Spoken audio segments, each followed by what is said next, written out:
আসসালামু আলাইকুম, কেমন আছেন সবাই? আজকে একটা মালায়ালাম নতুন মুভি আসছে মারানামাস নামের। এই মারানামাস নাম মুভিটার একটু রিভিউ করব।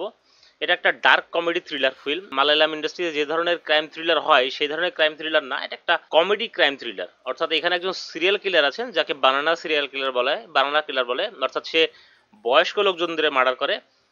বৃদ্ধ যারা আছে 60 70 80 বছর বয়স সেই সমস্ত বৃদ্ধ লোকদেরকে মার্ডার করে এবং মার্ডার করার পরে তাদের উপর একটা কলা রেখে আসে। তো এই জন্য তাকে বানানা কিলার বলা হয়।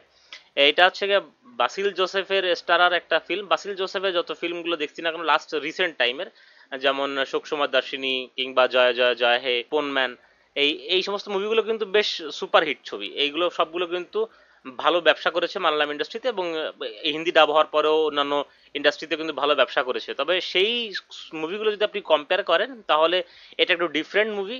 এখানে বাসিল জোসেফের পারফরমেন্স অত্যন্ত সুন্দর, আপনি তার পারফরমেন্সে কমপ্লেন করার কিছু নাই। তবে এই ফিল্মটা গতানুগতিক ধারার কোনো মালায়ালাম ফিল্মের মতন না, যেগুলা আপনি দেখে শকড হয়ে যাবেন বা থ্রিলড হয়ে যাবেন এরকম, বা অনেক বেশি সাসপেন্স আছে এরকম কিছু না। এটা একটা কমেডি ঘরানার ফিল্ম। প্রথম হাফে সব ক্যারেক্টারগুলোকে ইন্ট্রোডাকশন করা হয়, যেরকম ভাবে মালায়ালাম ইন্ডাস্ট্রির ফিল্মগুলো যেভাবে করা হয়। প্রথম হাফে দেখা যায় ইন্ট্রোডিউস করানো হয়, প্রথম হাফের শেষের দিকে যে একটা টুইস্ট দিয়ে শেষ করা হয়, এরপরে সেকেন্ড হাফে যে টান টান উত্তেজনাপূর্ণ থাকে। তো এইখানটায় ওরকম প্রথম হাফে সবগুলো ক্যারেক্টারকে ইন্ট্রোডিউস করানো হয়েছে, প্রথম হাফের শেষের দিকে যে একটা টুইস্ট দেওয়া হয়েছে, এবং পরে যে একটা বাসের ভিতরে বলতে গেলে মুভিটা বলতে গেলে এই সেকেন্ড হাফটা পুরোপুরি বাসের ভিতরেই শুট করা। তো ওভারঅল বলতে গেলে মুভিটা আসলে আমার এক্সপেকটেশন যেরকম ছিল মালায়ালাম ইন্ডাস্ট্রি মুভিগুলোর উপরে, সেই এক্সপেকটেশনটা ফুলফিল করতে পারেনি। আমার কাছে তেমন একটা ভালো লাগেনি, তবে আপনাদের কাছে ভালো লাগতে পারে। মুভিটা কিন্তু বেশ ভালো ব্যবসা করেছিল মালায়ালাম ইন্ডাস্ট্রিতে। মাত্র 8 কোটি টাকা বাজেটের একটা ফিল্ম 18 কোটি টাকার মতন ব্যবসা করেছে ইন্ডিয়ান রুপিতে।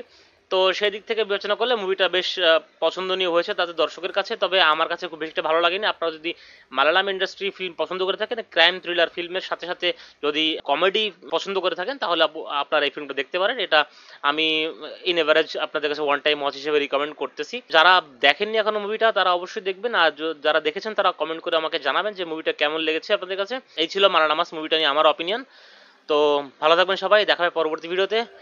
আর যদি মুভিটা দেখতে কোনো সমস্যা হয় তাহলে অবশ্যই আমার টেলিগ্রাম গ্রুপে জয়েন করুন। আমার টেলিগ্রাম গ্রুপের লিঙ্ক ডেসক্রিপশন বক্সে দেওয়া আছে, এবং সেখান থেকে আমার ওয়েবসাইট কিংবা আমার টেলিগ্রাম গ্রুপ থেকে আপনারা মুভিটি হিন্দি ডাবড ভার্সনে ডাউনলোড করে বা সরাসরি অনলাইনে ওয়াচ করতে পারবেন। তো কথা হয় পরবর্তী ভিডিওতে, ভালো থাকবেন সবাই, হ্যাপি ওয়াচিং।